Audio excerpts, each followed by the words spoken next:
오늘 이 아침에 우리 주님께서 우리에게 나눠주신 생명의 말씀은 마가복음 15장 40절에서 47절까지의 말씀입니다. 마가복음 15장 40절에서 47절까지의 말씀 우리 같이 한 목소리로 읽겠습니다. 시작.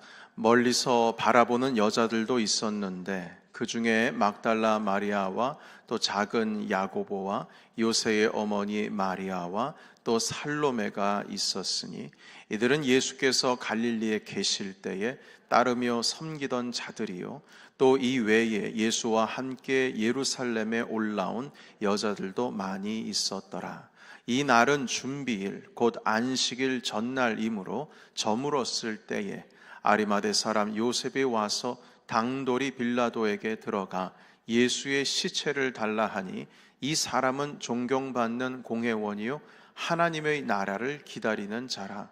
빌라도는 예수께서 벌써 죽었을까 하고 이상히 여겨 백부장을 불러 죽은 지가 오래냐 묻고 백부장에게 알아본 후에 요셉에게 시체를 내주는지라. 요셉이 세마포를 사서 예수를 내려다가 그것으로 싸서 바위 속에 판 무덤에 넣어두고 돌을 굴려 무덤 문에 놓음에 막달라 마리아와 요새의 어머니 마리아가 예수 둔 곳을 보더라. 아멘. 예수 그리스도의 완전한 죽음이라는 제목 가지고 주의 말씀 함께 나누겠습니다. 지난 2000년 동안에 교회 역사 가운데 많은 이단들이 있었습니다. 지금도 이단의 그 세력은 수그러들지 않고 계속 발전해 나가고 있고 특히 한국에서도 많은 이단이 전 세계에서 제일 많은 것 같습니다. 그런데 그 교회 역사 가운데 이단들 중에는 그 예수님을 인간이면서 동시에 하나님이심을 부정하는 이단들이 있습니다. 물론 지금도 마찬가지고요. 그리고 예수님의 죽음도 부인하는 이단들도 있습니다. 초창기 우리 교회가 처음 세워졌을 때에 그 초대교회에도 예수님의 죽음이 진짜 육체의 죽음일 수 없다라고 하는 믿음도 번지기 시작했습니다. 예수님은 영이시기 때문에 죽은 것처럼 보이지 그랬을 뿐 실제는 죽은 것이 아니다, 이런 믿음을 가지고 있었던 것이죠. 이것은 당시 이단들의 영향 때문이었습니다.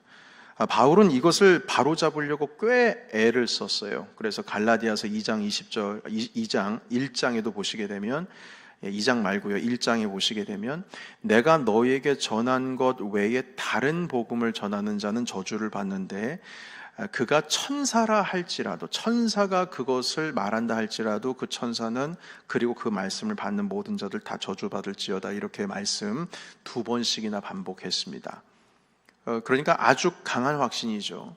우리 주님은 그리스도는 완전한 인간이면서 하나님 아들이시면서 신이십니다. 그래서 이 두 가지를 믿지 못하고 예수 그리스도께서 영이시기 때문에 십자가에 달려 죽은 것은 죽은 게 아니라 죽은 것처럼 보이는 거다, 이런 생각을 가지고 있는 이단들의 사상들이 교회에도 번져 나가고 있었습니다.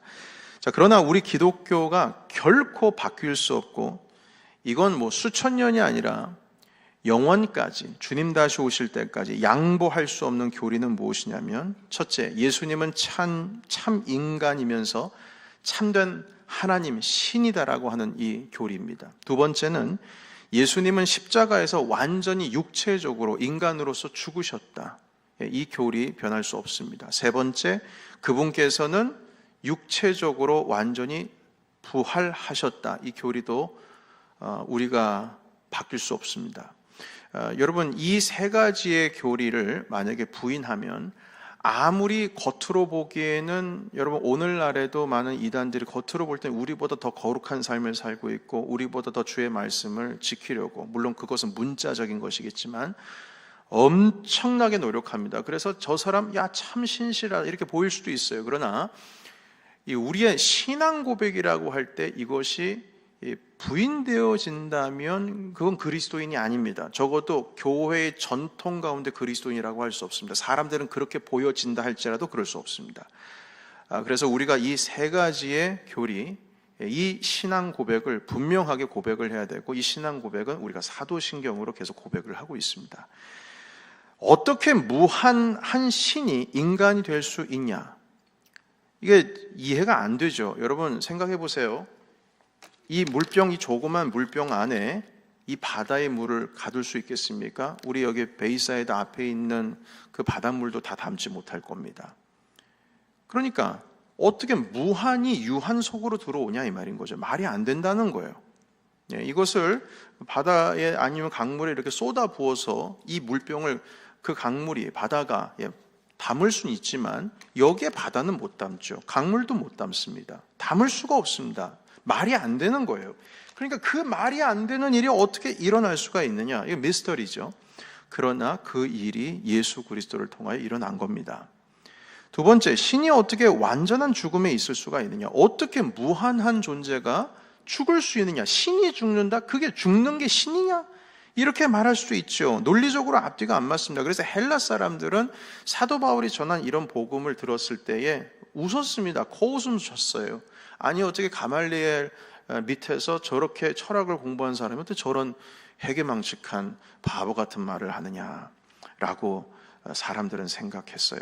그래도 사도 바울은 끝까지 굽지 않고 주님은 살아계신 하나님의 아들이다. 그분께서 십자가에 돌아가셨고 살아나셨다라고 하는 이 기본 진리를 끝까지 고소하고 외쳤습니다. 왜냐하면 그게 진리니까요. 그러니까 아무리 이해가 안 되고 논리에 맞지 않는다고 할지라도 이것은 진리고 사실이고 결코 양보할 수 없는 기독교 신앙입니다. 이게 부인되면 그리스도인이라고 할 수가 없습니다. 그러니까 이 신앙까지 나아가는데 우리가 하나님 아버지 앞에 여전히 믿어지지 않는다면 하나님 앞에 주님 이 믿음을 다시 한번 선물로 주옵소서 참되게 하나님 아버지 앞에 기도하며 나아가야 될 것입니다. 자, 그런데 오늘 우리가 읽은 이 말씀에는 예수께서 십자가 위에서 완전히 죽으셨다라고 하는 육체적인 죽으심을 나타내고 있는 구절들입니다. 이 죽음을 목격한 사람들이 정말 많아요. 오늘 성경에 보시게 되면 막달라 마리아가 등장하고요. 작은 야고보, 그리고 요새의 어머니 마리아, 그리고 살로메, 이런 사람들이 등장합니다. 아주 구체적이죠. 이 사람들이 봤다 이겁니다. 그리고 43절에도 보시게 되면 당시 사내들인 공회에 아리마대 사람 요셉이 예수님의 죽음을 목격했다라고 되어 있고요. 41절에도 보십시오. 우리 다음 41절로 다시 돌아가 주시겠어요? 보시게 되면 예루살렘에서 온 다른 여자들도 많이 있다라고 기록을 하고 있어요. 그러니까 주님께서 죽으셨다는 것을 직접 목격한 사람들입니다. 그리고 이 아리마대 요새 같은 경우에는 사내들인 공회 사람이거든요. 사내들인 공회 사람들이 예수님을 재판에 넘겨줬습니다. 그런데 이 사람은 양심에 하나님의 나라를 기다리는 아주 신실한 자로서 그리스도의 죽음을 못마땅하게 여기고 있었습니다. 이 사람이 당돌하게 빌라도에게 가서 예수님의 그 몸을 달라고 했어요. 그리고 본인이 이제 장례를 치르는데요. 그때의 백부장이 또 등장을 하게 됩니다. 여러분 보시게 되면 진실로 이분은 하나님의 아들이었다. 우리 지난주에 말씀 함께 나눴죠. 그 백부장도 예수님의 죽음을 직접 목격하고 주님을 십자가에서 내리신 사람이에요. 그러니까 확인을 한 사람이에요. 44절에 보시겠습니까? 빌라도 총독이 정말 예수님이 죽었는지 다시 한번 확인하라고 얘기합니다. 왜냐하면 십자가에 달려 죽는 사람은요 짧은 시간에 죽지 않습니다. 오래 가면 일주일도 걸립니다. 그러니까 그 탈수 증세와 함께 십자가에 달려 죽으신 분들은 어떻게 해서 죽느냐 그래서 피만이 흘려서 죽는 게 아니고요. 계속 힘이 빠지니까 다리가 내려갑니다. 이렇게 내려가요. 주저앉죠. 그러면 이 횡격막이 올라가서 폐를 이 압력을 가한다고 합니다. 그렇게 되면 숨을 쉴 수가 없대요. 숨을 쉬려면 다시 다리에 힘을 주고 일어나야지 숨을 쉴 수가 있어요. 그러니까 구조적으로 이게 안 되는 거예요. 그래서 결국에는 질식사로 죽는다고 해요. 근데 그 시간이 다리에 힘이 있을 때에는 죽지 않습니다. 그래서 빨리 죽여야 될 때는 그 죄인들의 다리를 몽둥이로 때려가지고 뼈를 부스러뜨립니다. 그러면 설 수가 없잖아요. 그래서 죽는 거예요. 근데 예수님께서는 이미 돌아가셨기 때문에 뼈를 부러뜨리질 않았습니다. 백부장이요. 그리고 죽었나 살았나 확인해 보려고 옆구리에 창을 찔러가지고 심장을 찌르는데요. 그래서 물과 피가 흘러나왔다는 증거도 있지요. 완전히 돌아가신 거예요. 그래서 빌라도가 생각하기에는 아리마대 요셉이 와서 그 시체를 달라고 하니까 아닌데, 아직 죽을 때가 아닌데. 근데 예수님께서 그 전날 얼마나 많이 맞으셨습니까? 그러니까 힘이 없으시고 그 육체에 십자가를 끌고 거기까지 올라가셨으니까 기진맥진해가지고 돌아가신 거예요. 그 전날에는 밤새워서 또 자지도 않고 기도하셨지 않습니까? 그러니까 이런 상황에서 빌라도가 생각하는 거예요. 아닌데, 아직 더 살아있을 텐데. 그래서 백부장에게 다시 한번 확인하는 거예요. 정말 죽었느냐?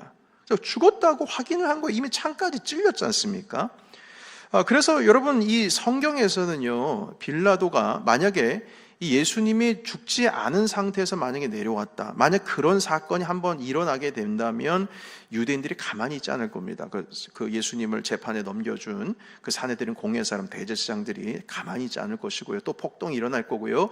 그리고 이 예수 그리스도께서는 유대인의 왕이라고 하는 죄명으로 반역죄로 십자가 처형을 당했기 때문에, 왜냐하면 십자가 처형은 반역한 자들, 아주 극형이기 때문에요.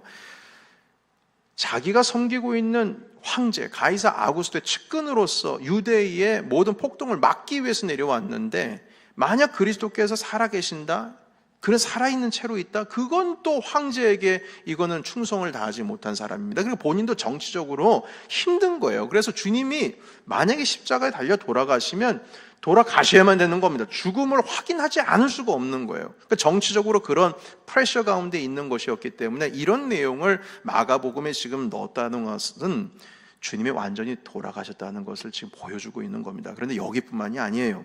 마가복음뿐만 아니라 마태복음에서도, 누가복음에서도, 요한복음에서도 주님이 죽었다라고 하는 표현을 수많은 사람들의 목격을 통하여서 확인시켜주고 있습니다. 다 강조하고 있어요. 여러분, 우리 기독교가 이렇게 예수님의 죽음을 확실한 죽음으로 증거를 하고 있고, 이 외에도 예수님의 죽음과 함께 이 죽음이라고 하는, 성도의 죽음이라고 하는 육체적인 죽음뿐만 아니라 영적인 죽음에 대해서, 이 죽음이라고 하는 이 이슈에 대해서 아주 민감하게 기독교는 다루고 있습니다. 여러분, 중생이라고 하는 교리가 있습니다. 다시 태어난다, 다시 거듭난다라고 하는 것이죠. 주 안에서 다시 태어난다는 교리입니다. 그런데 이 중생 거듭난다는 교리 또한 완전히 죽음을 의미합니다. 그러니까 죽어야 다시 태어나는 거예요. born again 했다는 뜻은, 다시 rebirth 했다는 뜻은 죽었다가 살아났다는 뜻이에요. 여러분, 세례라고 하는 것도요, 우리는 지금 장로교에서는 물을 뿌리지만, 왜냐하면 여러 전 세계 환경들이 있기 때문에, 물이 없는 환경도 있기 때문에 세례를 주기 위해서 물을 뿌리는 것을 우리는 채택을 하고 있습니다만, 본래적으로 세례라고 하는 것은 뿌리는 게 아니고 침례입니다. 물 속에 들어갔다가 나오는 거예요. 머리카락 한 올까지 다 잠겨야 됩니다. 그 잠겼다는 뜻은 무슨 뜻이냐면 죽었다는 뜻이고요. 다시 그 물속에서 나왔다는 뜻, 살았다는 뜻이에요. 그래서 기독교에 있어서 교리 가운데에 이 죽음이라고 하는 것을 아주 신중하게, 무겁게 다루고 있다는 겁니다. 이제는 완전히 주님 안에서 다른 인생을 살아간다라고 하는 그 의미가 담겨 있는 것이죠. 여러분, 예수님께서는 복음서에서 누구든지 나를 따르려거든 자기 자신을 부인하고 자기 십자가를 지고 나를 따를 것이라, 이렇게 말씀해 주셨어요. 여러분, 십자가를 진다는 의미는 단순히 고난을 받아야 된다, 이런 의미가 아닙니다. 그걸 넘어서서 십자가의 것은 무엇을 향하고 있습니까? 죽음입니다. 그러니까 죽어야 나를 따를 수 있다, 이렇게 말씀하시는 거예요. 예수님께서도 한 알의 밀알이 되어야, 그래서 떨어져 죽어야 열매를 맺는다 하시면서 죽음이라는 것을 너무나 강조하셨어요. 완전한 죽음입니다. 여러분, 한번 이런 생각 해보신 적 있습니까? 왜 주님을 따르려면 죽어야 하는지, 아니 좀 살면서 따르면 안 되는가? 왜 죽어야 주님을 따를 수 있는가? 아니 안 죽고 따를 수 없는가? 이런 생각을 해봅니다. 신앙이라고 하는 것을요, 이렇게 성장하다가 때가 돼서 또 스텝업 한 단계 업그레이드 되고, 한 단계 업그레이드 되고, 이렇게 주님의 장성한 분량에 이르기까지 성장하는 모습으로 주님을 따르는 삶을 그렇게 표현하면 안 좋을까? 왜 죽었다가 살아나야 하는가? 왜? 바울은 그렇게 얘기하잖아요. 난 날마다 죽노라.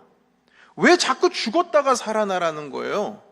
아니 그냥 이렇게 점차 성장하더라, 아니면 살아나더라, 이렇게 뭐 산다는 표현을 쓰면 참 좋겠는데, 여러분 죽는 거 누가 좋아합니까? 근데 왜 자꾸 주님께서는 죽으라 하는지 모르겠어요. 나를 따르려고. 그럼 누가 따릅니까, 여러분? 제자들도 따르려고 할 때 예수님이 말씀하셨어요. 그 아버지 장사를 치르고 오게 해주세요. 그러니까 장사는, 그 죽은 자는 그 다른 사람들한테 맡기고 넌 나를 따르라. 곡괭이질을 하고 이거 질할 때에 뒤를 돌아보면 안 된다. 그냥 앞만 보고 가야지. 그러니까 한마디로 가족들에게 say goodbye도 하지 않고 그냥 나를 따르라고 말씀하세요. 인자는 여우도 굴이 있고 다 자기 잘 자리가 있는데 나는 잠잘 데도 없는 사람이다. 그러니까 한마디로 나를 따르려면은 이런 데도 날 따를 거야? 내가 계속 죽어야 된다라고 얘기하는데도 나를 따를 수 있겠어? 그 사람들만 따를 수 있다는 거예요. 그러니까 예수님께서 당신의 제자가 되는 수준을 엄청나게 높이셨어요. 죽어야 된다는 거예요. 그런데 왜 죽어야 하는지 저도 사실 이해가 안 갔어요. 왜 죽어야 하는지. 아니 좀 살면서 주님을 따를 수는 없냐, 이 말인 것이죠. 왜 죽어야지만 주님을 따를 수 있냐는 거예요. 여러분, 세상의 모든 숙련된 일을 하는 사람들은 프로페셔널 할 사람일수록 힘 빼는 연습에 아주 진심으로 합니다. 힘 빼는 거. 숙련된 사람일수록 힘을 뺍니다. 저는 그 피아노 전문가는 아니지만 제가 어릴 때 보면 피아노를 칠 때에 손목에 자꾸 선생님이 힘을 빼라고 하거든요. 손가락에도 힘 빼라고. 근데 저는 그게 이해가 안 됐어요. 만약에 손에 힘이 조금이라도 들어가는 게 보이면 선생님께서 30cm 자로 손목을 탁 하고 치셨어요. 근데 저는 그것도 이해가 안 되는 게, 여러분 초등학교 1학년생이 치고 있는데 선생님이 손목을 탁 치면 손에 힘이 들어갑니까? 빠집니까? 더 들어가죠. 전 이해가 안 돼요. 아니 왜 때리냐고. 손목에 힘이 더 들어가지 그러면서 맞으면서도 그러면 손에 힘이 더 들어가는데 하면서 쳤던 기억이 있어요. 그런데 여러분 아무리 생각을 해도, 여러분 힘을 한번 뺀다고 생각해 보세요. 건반이 손에 올라갔는데 힘이 빠진다 그러면 당연히 건반 밑으로 손목이 내려가겠죠. 힘이 빠지니까요. 빼야 되니까요. 그러면 선생님이 또 손목을 올리래요. 아니 손가락에 힘이 없는데 어떻게 건반을 누릅니까? 힘이 없으면 못 누르잖아요. 그러니까 이게 제 어린아이의 생각으로는 이게 뭐 말이 안 되는 거예요. 왜 손을 힘을 빼면 당연히 건반을 치지 못하는데 손을 힘 빼라고 하면서 손목이 내려가면 또 손목을 올리라고 하냐고요. 여러분 이 의미는 무슨 뜻이냐면, 손목에 힘을 빼야, 손가락에 힘을 빼야, 한마디로 문자적으로 이해가 안 되지만 그것은 바로 연주하는 데에 컨트롤을 위해서 좀 이 손목에 유연해야 된다, 여유를 가져야 된다라고 하는 말씀을 그렇게 표현하신 것 같아요. 그러니까 여러분 손가락에 힘을 빼고 손목에 힘을 빼야 내 감정의 표현을 나중에 숙련되었을 때에 정말 감정을 원하는 대로 컨트롤되면서 연주할 수 있기 때문인 것이죠. 그래서 선생님이 항상 그렇게 말했어요. 손은 그냥 건반 위에 얹을 뿐이야. 살며시 얹을 뿐이야. 이런 표현을 많이 하셨거든요. 그런데 피아노뿐만 아니에요. 성악을 전공하신 분들도 계시겠죠. 음악을 하시는 분들, 노래 가르치시는 분들도 보면 목에 힘을 빼래요.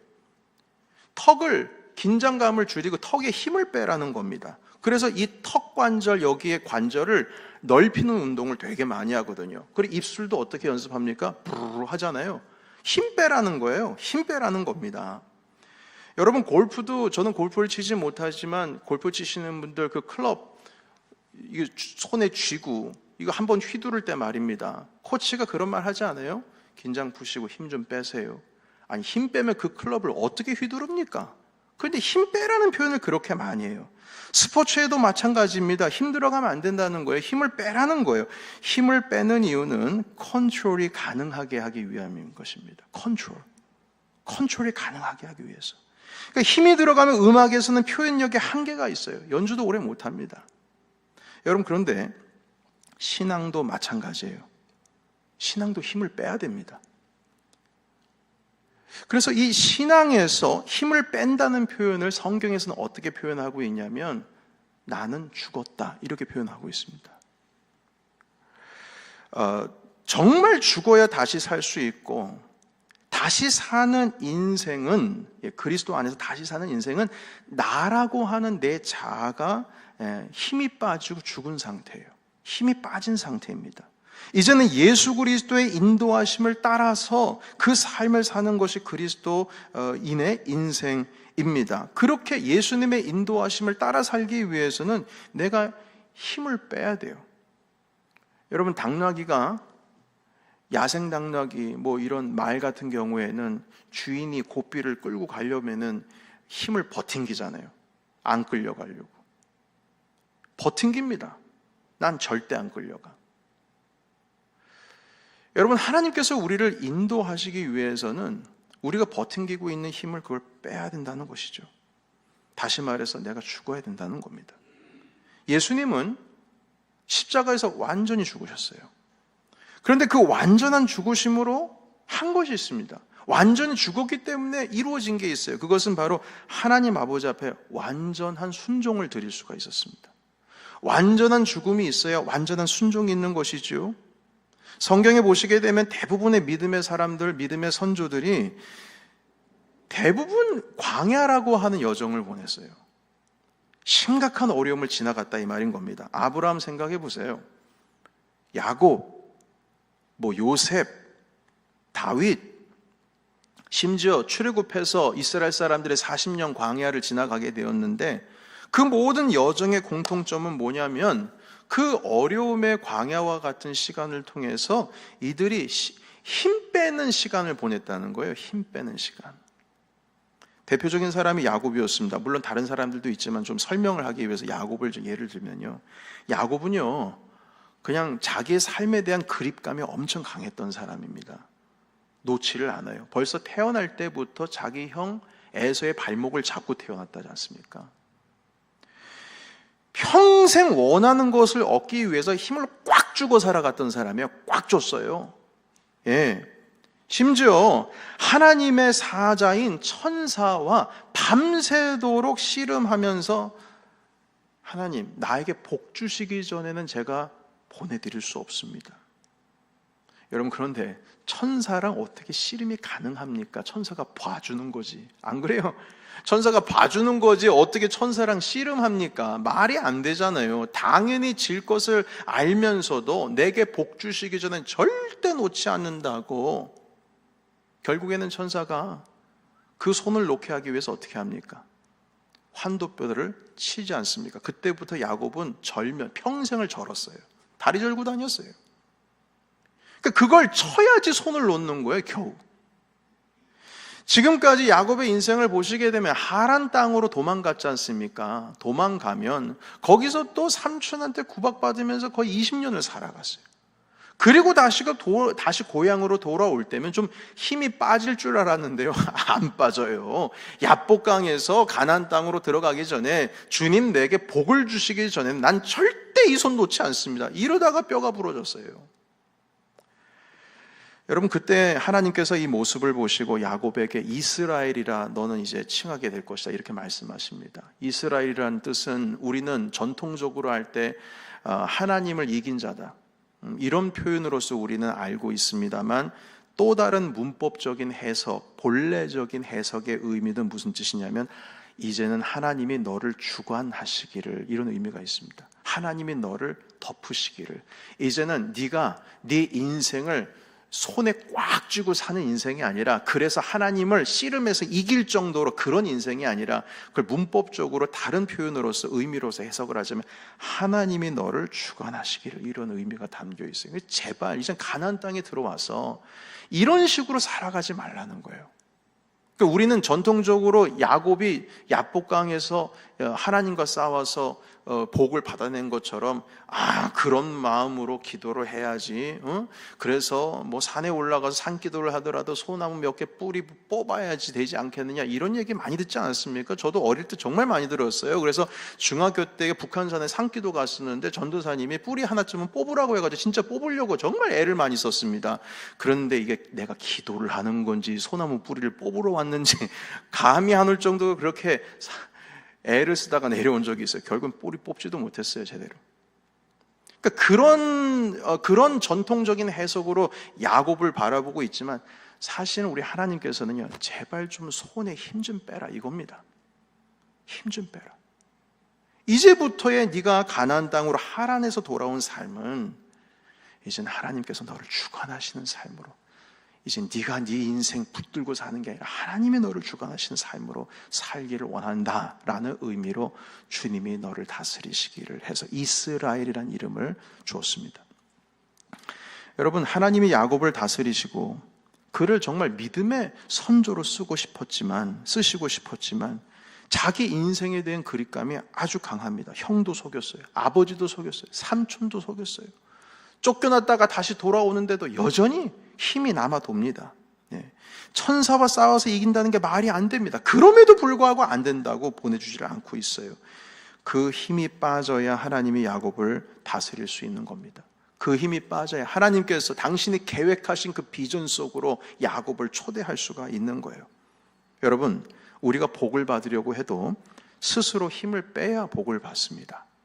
하나님께서 복을 주시려고 해도 자기의 욕망과 자기가 원하는 것을 얻고자 하는 그 힘이 쫙 들어가면 있으면요, 결코 복을 받지를 못합니다. 야고보서 우리 4장에 있는 말씀 잠깐 보겠습니다. 여기 말씀 보시면 같이 읽겠습니다. 자, 시작. 구하여도 받지 못하면 정욕으로 쓰려고 잘못 구하기 때문이라. 아멘. 여기 뭐라고 말씀하시냐면 너희가 구한다 하더라도 아무리 열심히 구해도 받지 못하는 게 욕망 때문이다, 정욕 때문이다, 이렇게 말씀하시는데요, 여기서 정욕은 욕심이고 이 욕심이라고 하는 것은 힘주는 겁니다. 힘주는 거, 붙드는 거죠. 힘을 꽉 주는 겁니다. 내가 사로잡으려고 하는 거예요. 내 뜻, 내 의지가 담겨 있는 것이죠. 그러나 하나님께서는 우리를 당신의 방법으로 인도하기를 원하시고 하나님의 뜻을 우리를 통해서 이루기를 원하십니다. 그렇다면 우리가 우리의 삶을 하나님께 내어드릴 줄 알아야 돼요. 그 내어드림이라고 하는 것은 힘을 빼는 거예요. 근데 우리는 주님께 헌신을 한다 할지라도요, 힘을 꽉 주면서 헌신하시는 분 계세요. 아, 주님, 내가 이거 했습니다. 이렇게 하면 주님께서 우리에게 은혜 주실 줄 믿습니다. 아, 제가 헌신하겠습니다. 아니에요. 주님 앞에 헌신한다라고 하는 개념에 있어서 믿음의 선조들의 모양을 다 보면은요, 힘을 빼야지 헌신할 수 있어요. 사도 바울도 바로 그 인생을 살았지 않습니까? 여러분, 이런 표현 쓰고 있습니다. 여러분, 고린도전서 15장 31절에 있는 말씀 같이 읽겠습니다. 자, 시작. 형제들아, 내가 그리스도 예수 우리 주 안에서 가진 바 너희에 대한 나의 자랑을 두고 단언하노니 나는 날마다 죽노라. 아멘. 바울이요, 과거에 자기 정말 고집대로 산 인생이었어요.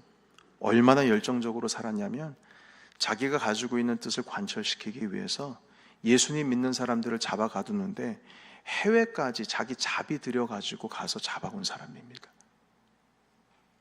그런 인생이었어요.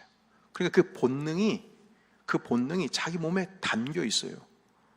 그러다 보니까 교회를 세우며 나갈 때 자꾸 이 안에서 자기가 이 그립감, 내가 붙들려고 하는, 뭔가 해보려고 하는, 내가 뭔가 해봐야 되겠다라고 하는 그 마음이 계속 솟는 거예요. 그러니까 주님께서는 오죽했으면 그 육체에 가시를 줬지 않습니까? 아, 주님, 내가 이것 때문에 너무나 사역하기 힘듭니다. 사람들한테 업신여기를 받습니다. 어떻게 합니까? 이거 좀 낫게 해주세요 라고 했을 때 주님께서 뭐라고 말씀하십니까? 내 은혜가 내게 족하다 하잖아요. 네가 약해졌을 때 강해지는 것이다. 왜냐하면 내가 너를 도와주니까. 네가 약했을 때 강하는 거야. 이게 힘 빼라는 거예요. 육체의 가시를 주는 것은 너 힘 빼, 평생 힘 빼라고. 네 본능 자체가 그렇게 열정적으로 그립감 가지고 사는 인생이기 때문에 나를 정말 의지하기 위해서는 내가 너 힘 빼야 돼. 그거 은혜다. 너에게 은혜야. 네 은혜가 족한 줄 알라 말씀하셨어요. 여러분, 바울이 하나님을 위하여 일하는 사람이지만 여전히 본능이 살아있습니다. 평생을 그렇게 살아봤어요.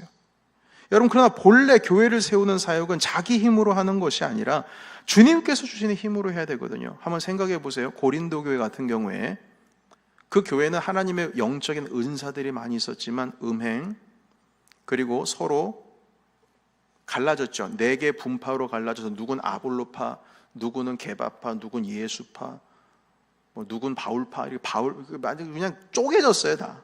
그리고 또 우상을 섬기는 일까지 했어요. 한마디로 내가 예수님을 섬기면서도 또 다른 우상을 섬기는 거예요. 한국에서 제가 부산에 내려가서 강의를 듣는데 그 목사님께서 그런 말씀하세요. 자꾸 점치러 가지 말라고 그러는 거예요. 그래서 제가 질문을 했습니다. 아니 예수님 믿는 사람들한테 자꾸 점치러 가지 말라는 그 말씀하신 이유가 뭡니까? 당연히 주님을 섬기는 사람 당연히 그렇지 어떻게 그런 일이 있을 수가 있습니까? 그러니까 그 목사님 그렇게 말씀하세요. 여기 해안가 사는 사람들은 우리 예수님을 섬기고 하나님을 섬기지만 과거부터 이 불안한 뱃사람들 배 한번 타고 나가 불안해가지고 점쳤다는 거예요. 그렇게 지금도 교인들 보면 몰래 가가 점치고 온답니다. 이게 무슨 말이면 두 신을 섬기고 있는 거예요. 주님을 섬기면서 그 일을 하고 있는 거예요. 그게 고린도 교회에 그냥 쫙 깔려버렸습니다. 그들의 문화 가치적으로 살아가니까 음행하는 건 아무것도 아니에요. 그래서 여러분 이런 교회에서 목회를 한다? 저 같으면 쉽지 않을 것 같아요. 다 분파 갈라지고 서로 싸우고 난리도 아니고 부자, 천한자 이게 벌써 계층이 갈려가지고요. 식사같이 애찬을 하는데 부자들이 먹는 식탁은 따로 있고 가난한 자들이 먹는 식탁은 따로 있고 식사의 종류도 달라요. 다 집에서 하나씩 음식을 가져오니까 이 식탁은 엄청나게 비싼 음식인데 이 식당은 완전히 그 부족한 식탁인 거예요. 이런 교회에서 어떻게 목회합니까? 만약 자기 힘으로 했으면 사도 바울은 그냥 뚝뚝 끊어지면서 쓰러졌을 거예요. 그러나 바울이 끝까지 그 교회를 품습니다. 에베소 교회를 세웁니다. 골로새 교회를 세웁니다. 데살로니가 교회를 세웁니다. 다 문제가 있는 교회예요. 근데 자기 힘으로 하면 쓰러질 수 있고 끊어질 수 있고 넘어질 수 있고 꺾여질 수 있지만 바울은 말합니다. 나는 날마다 죽노라. 내가 죽어야 주님이 하시는 거예요. 여러분 내 힘에서 주님이 주시는 힘으로 트랜지션이 일어나야 됩니다. 내 본능은 그 악한 본능은 살아있거든요. 이걸 죽이려면 주님이 나를 덮으셔야 해요. 주님이 나에게 오셔야 해요. 트랜지션이 일어나야 해요. 내 힘을 빼야 해요. 날마다 자기가 죽는 경험을 해야 정말 주님이 내 안에 사시는 겁니다. 그 힘으로 사는 거거든요. 그래서 이렇게도 표현했어요. 갈라디아서 2장 20절 우리 같이 읽겠습니다. 자, 시작. 내가 그리스도와 함께 십자가에 못 박혔나니 그런즉 이제는 내가 사는 것이 아니요 오직 내 안에 그리스도께서 사시는 것이라. 이제 내가 육체 가운데 사는 것은 나를 사랑하사 나를 위하여 자기 자신을 버리신 하나님의 아들을 믿는 믿음 안에서 사는 것이라. 아멘. 여러분 십자가에 그리스도와 함께 내가 못 박혀야 된다 이렇게 말씀하고 있어요. 그러니까 주님만 죽은 게 아니라 나도 죽어야 된다는 거예요. 그 이유는 무엇이냐면 이제는 내가 다시 살아야 하는데 왜냐면 죽어야 다시 살지 않습니까? 완전히 죽어야 내가 사는데 그 다시 사는 인생이 이제는 과거의 내 본능과 내 욕망으로 사는 것이 아니라 내 힘으로 사는 것이 아니라 이제 주님이 주신 새 생명으로 사는 삶이거든요. 그리스도의 삶이 원래 그래야 되는 거예요. 나 자신을 죽이고 이제는 본래적으로 예수 그리스도께서 주신 그 힘으로 그 생명으로 살아가는 것이거든요. 내 힘으로 살아가는 것 다 실패합니다. 좌절됩니다. 본래 우리는 창조가 될 때 하나님을 의지하도록 창조되었어요. 의지하도록. 그렇게 살아갈 수 있도록 창조가 되었습니다. 다만 우리가 죄를 지어서 타락해서 우리의 어떤 욕망의 본능이 그 본능이 우리 하나님을 의지하지 않아도 살 수 있다고 자꾸 거짓 증거를 우리 안에 해주고 있습니다. 아니요. 우린 주님 없으면 살 수 없습니다. 본래적으로 그래요. 여러분 바울은 그걸 안 겁니다. 그걸 안 거예요. 그래서 이제는 내가 사는 것이 아니고 예수께서 내 안에 사시고 내가 그분을 믿는 믿음 안에서 사는 것이라 이렇게 말씀하고 있어요. 힘 빼고 있는 중입니다. 지금 주님이. 저희 사도 바울이요. 나는 날마다 죽노라. 어떤 여자분이 강에서 물놀이를 하다가 물에 빠졌어요. 주변에 사람들이 모이는데 어떻게 할 줄을 모르는 거예요. 도와달라는 그 외치는 소리에 한 건장한 남성이 딱 돌아봤는데 몸도 좋고 이게 곧 구해줄 것 같은 기세인 거예요. 그런데 계속 지켜만 보고 있어요. 도와줄 듯 하다가 안 하고, 도와줄 듯 하다가 안 하고.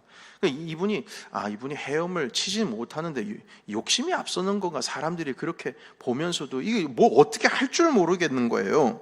그 여자분이 그 죽기 살기로 물에서 나오려고 합니다. 뭐 물 밖으로 고개가 나왔다가 또 들어갔다가 나왔다가 들어갔다가 이걸 반복합니다. 이러다 죽게 생겼어요. 그런데 갑자기 그 지켜만 보고 있었던 그 남자분이 물속에 들어가더니 풍덩 빠지더니 능숙한 솜씨로 헤엄쳐서 들어가서 그 여자분을 그냥 단숨에 끌고 육지로, 무트로 끌고 나왔습니다. 살렸죠.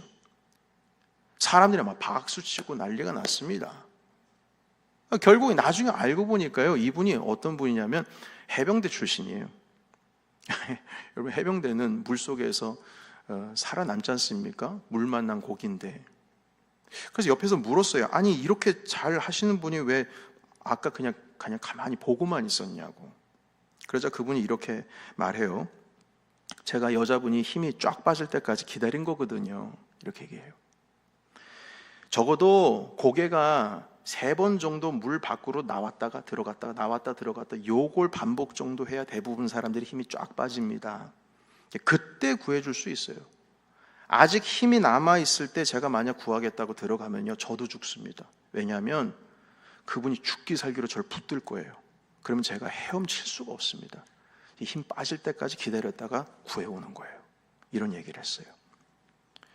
여러분, 우리가 힘을 빼야 우리 예수 그리스도께서 우리의 삶의 선장이 되실 수가 있는 겁니다.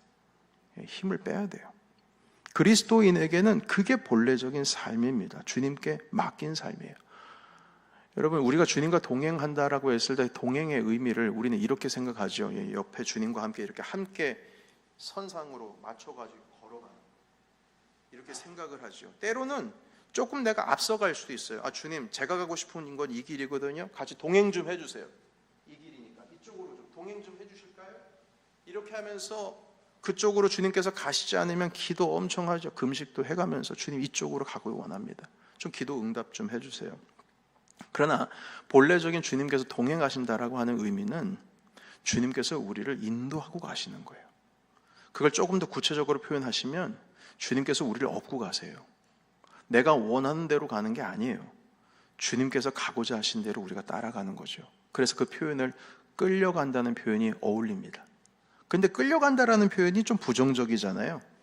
너무 좀 인정도 없는 것 같고 그렇지 않습니까? 그래서 그걸 조금 더 순화해서 표현하자면 주님이 인도하시는 그 길을 따라가는 겁니다. 그렇게도 우리가 표현할 수 있을 것 같아요. 주님은 우리의 목자 되시고 우리는 주님의 양이 되는 인생입니다.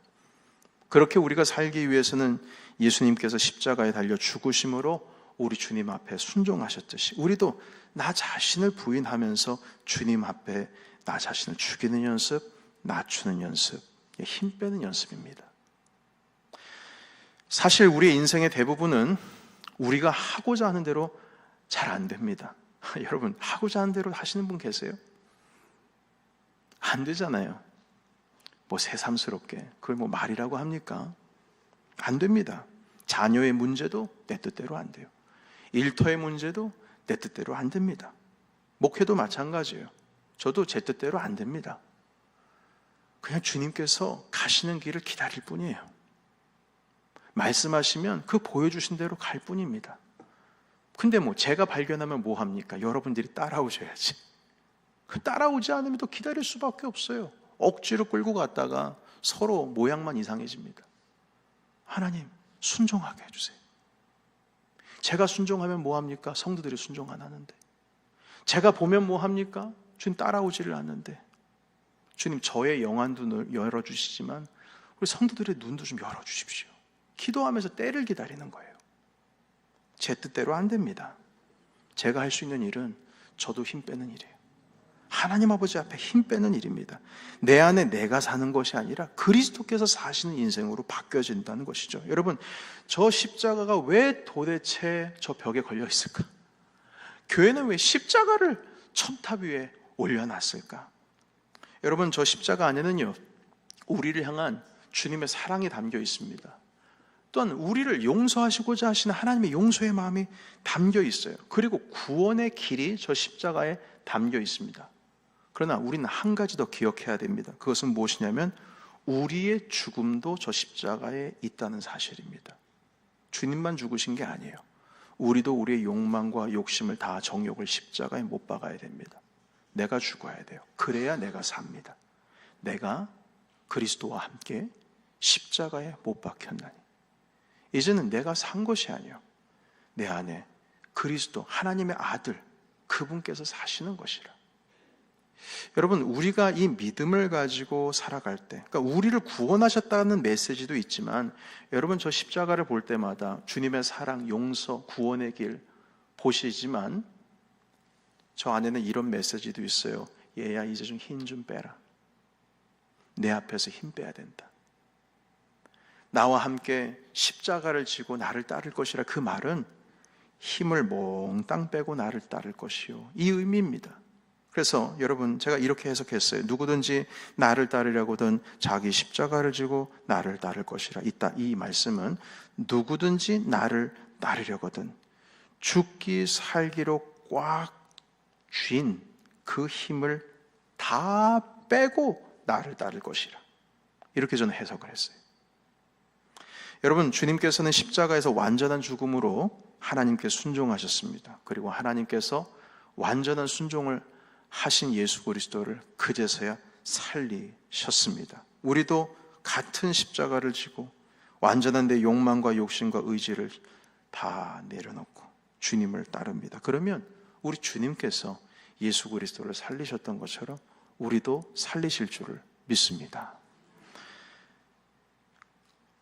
말씀 정리하겠습니다. 여러분, 걱정할 일 많으시죠? 내 뜻대로 안 되시죠? 내 본능이 자꾸 앞서지요. 해야 할 일 많으시죠? 그 짐을 내려놓습니다. 그리고 주님을 바라봅니다. 그리고 예수 그리스도의 완전한 죽음 앞에 나도 함께 동참합니다. 그러면 우리 주님께서 힘 주실 줄을 믿습니다. 그 힘으로 살아나시는 저와 여러분 되시기를 예수의 이름으로 축원합니다. 아멘. 기도하겠습니다. 하나님 아버지,